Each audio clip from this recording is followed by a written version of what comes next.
up your YouTube, search for Stukeley Meadows, watch on your big screen. Or another device if you're at home. Get yourself comfy, this could take a while.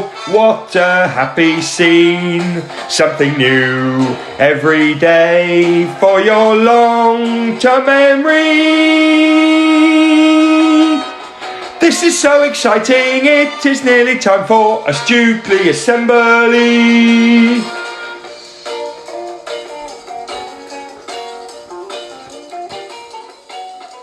Good morning or good afternoon everyone, and welcome to our Wednesday reading assembly. I'm in a hurry, so you better keep up with me. For each other we, every day we, to improve we, together we will, every single Stukeley day we focus on.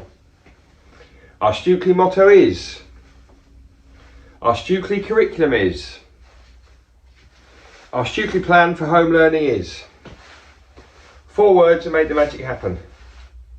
Yes, they do. Right, I'm excited. That's why I'm in a rush. We're cracking on with Great Expectations today. We'll have a quick recap and then we'll push straight into the next couple of chapters. But before we do that, very quick Charles Dickens challenge. He's one of the most famous authors in the world. This is one of his books. Teachers, adults, I'm now going to ask you to pause the video. Children, you are going to think of one thing that you know about Charles Dickens, one thing that you know about Charles Dickens that you don't think anybody else will think of. So try and think of of one fact, one bit of knowledge about him that somebody else won't think of. Think of it now. Right, teachers, pause the video, adults, pause the video. The children are going to say their bit of knowledge to the child next to them, and they're going to see if they got a different fact, a different bit of information than the person next to them. Go. Wonderful times, everyone. Now, just before we crack on, I haven't shown you George's Marvellous Medicine in a while, have I? No, I haven't.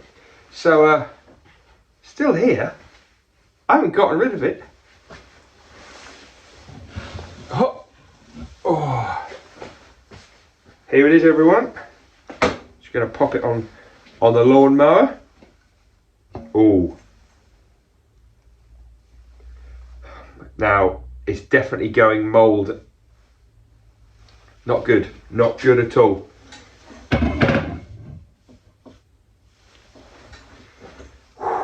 It's definitely going mouldy in here. Let me see if I can find you a bit of mould.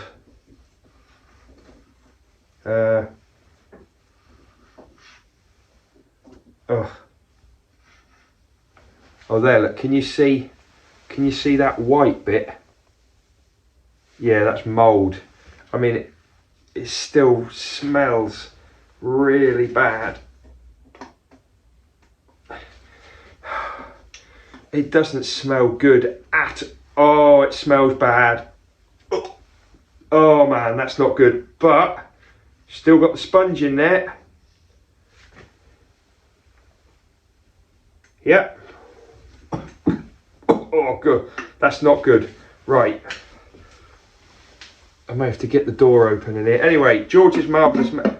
Oh, that is not nice at all. Oh.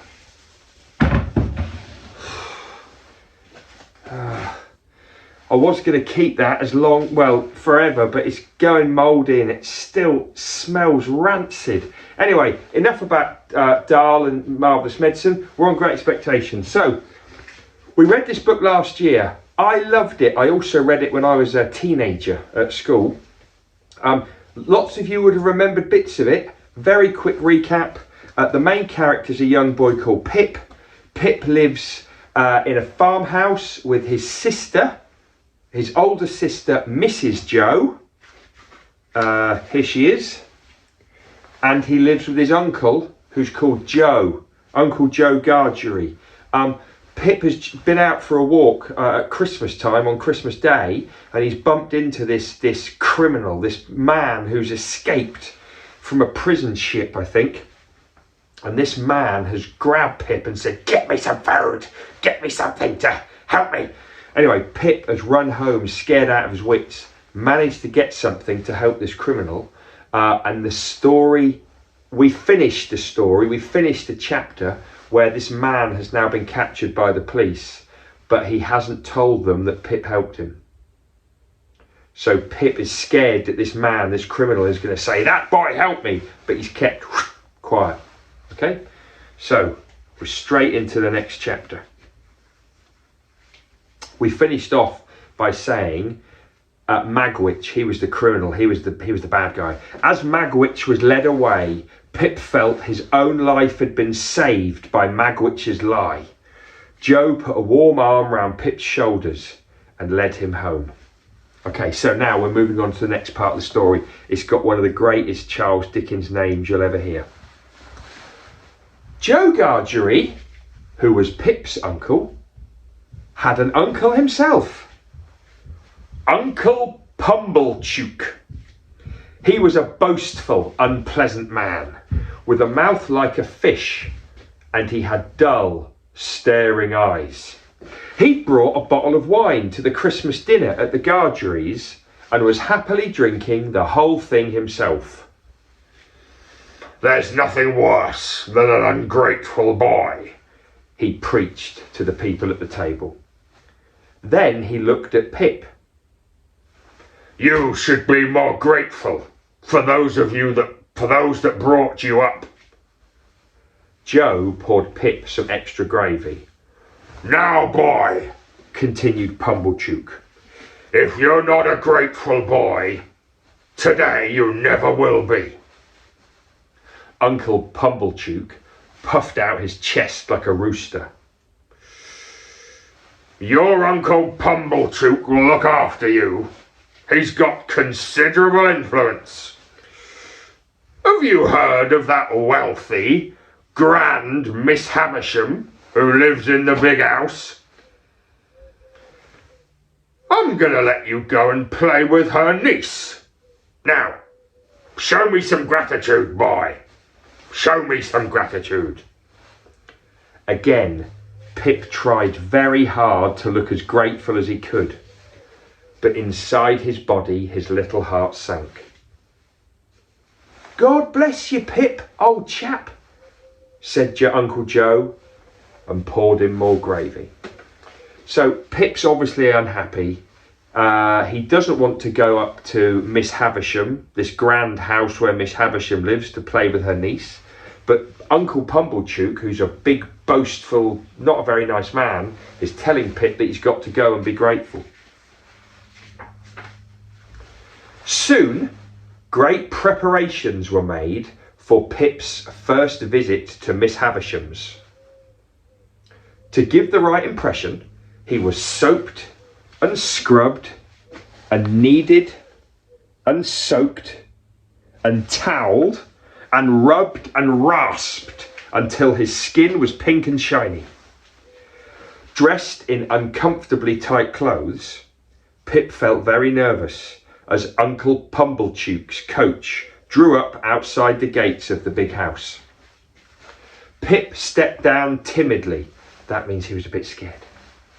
He was greeted by a girl of about his own age, who would have been beautiful if she had any warmth or friendliness in her face.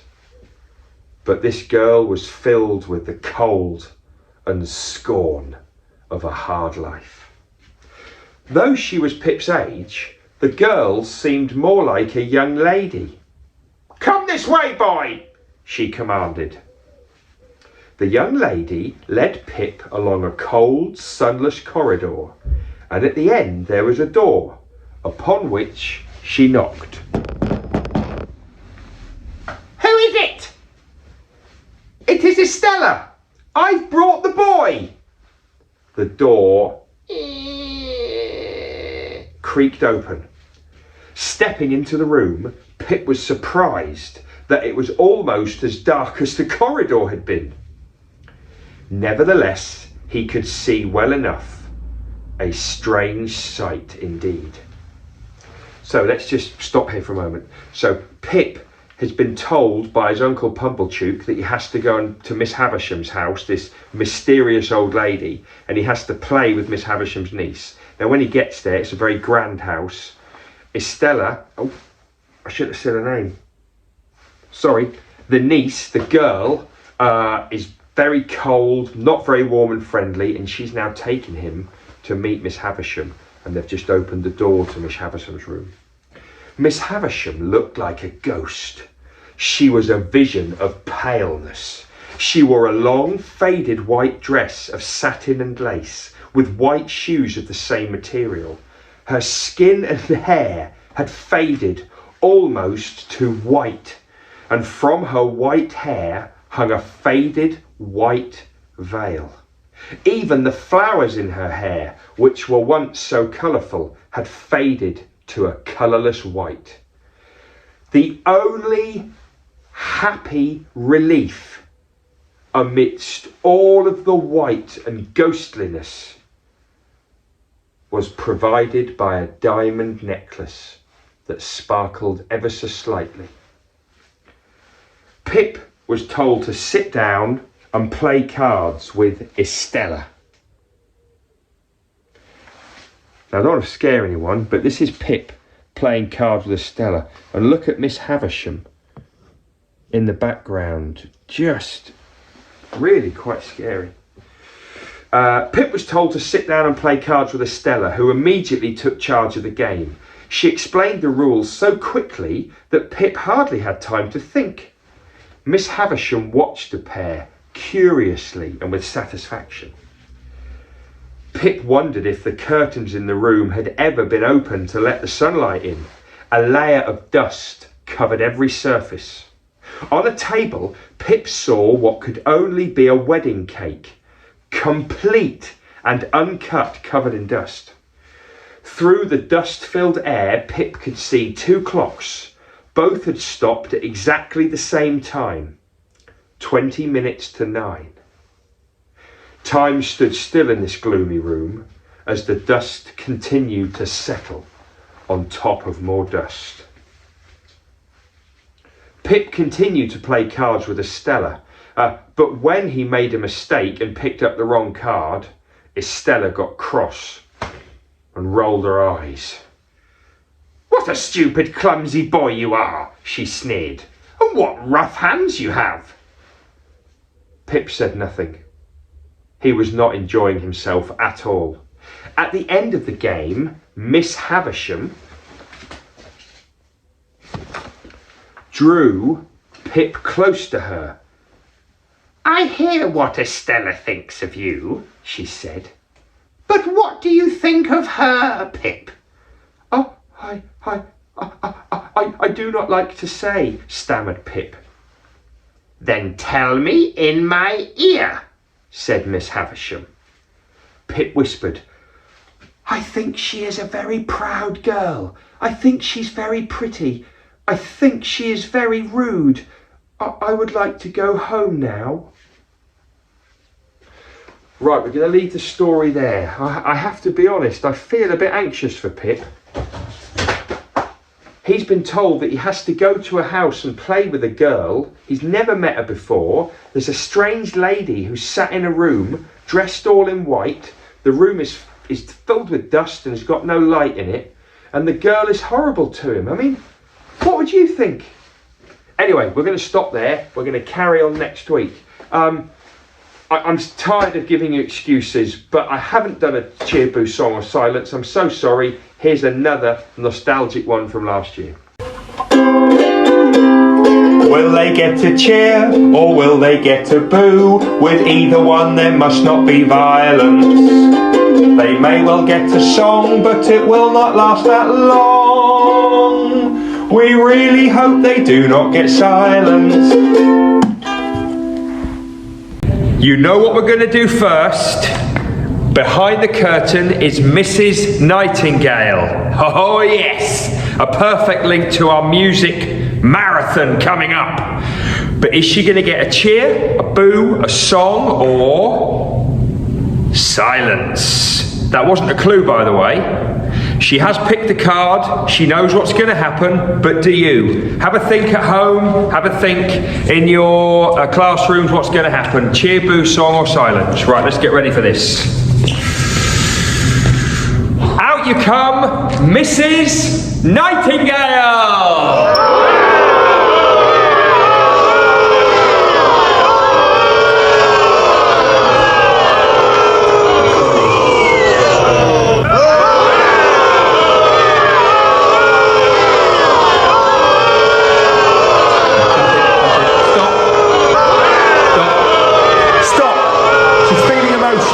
Please stop.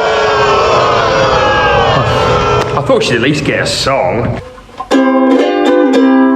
Will they get a cheer or will they get a boo? With either one there must not be violence.